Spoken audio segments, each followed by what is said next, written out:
आज का हमारा टॉपिक है फैराडे का विद्युत अपघटन का नियम। फैराडे का विद्युत अपघटन का नियम क्लास 12 केमिस्ट्री से। ठीक है।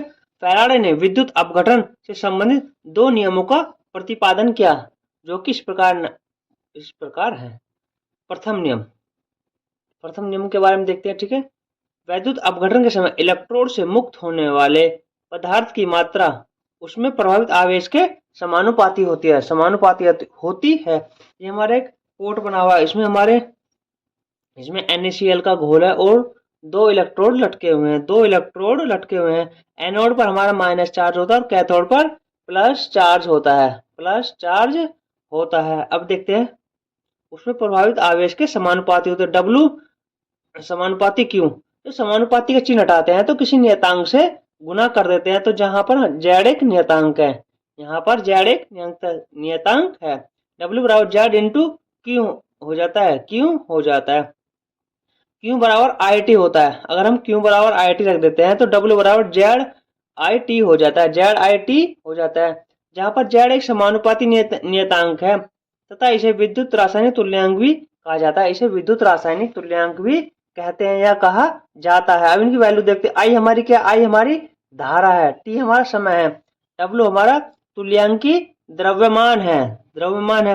इनकी वैल्यू ये भी होती है जेड बराबर ई अपॉन 96,500 फैराडे नियतांक होता है 96,500।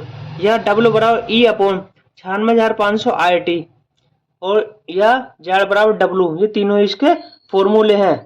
ये हमारा प्रथम नियम है। अब सेकंड नियम देखते हैं, फैराडे के विद्युत अपघटन का द्वितीय नियम। फैराडे का विद्युत अपघटन का द्वितीय नियम, जब दो या दो से अधिक वैद्युत अपघट्यों के विलयन में एक समान समय में समान वैद्युत धारा प्रभावित की जाती है तो इलेक्ट्रोड पर मुक्त होने वाले पदार्थ की मात्रा उसके तुल्यांकी भारों के समानुपाती होती है। W समानुपात E दोनों विलयनों के लिए तो नंबर फर्स्ट ये W1 समानुपाती E1, नंबर 2 W2 समानुपाती E2 हो जाता है। दोनों विलयन है तो समानुपाती का चिन्ह हटाते हैं तो किसी नियतांक से गुना कर देते हैं तो हमारे पास K एक नियतांक है। तो अब ये समीकरण बन जाती है W बराबर K into E1 number first, W2 बराबर K इंटू E2, ये हमारी समीकरण नंबर 2 हो जाती है।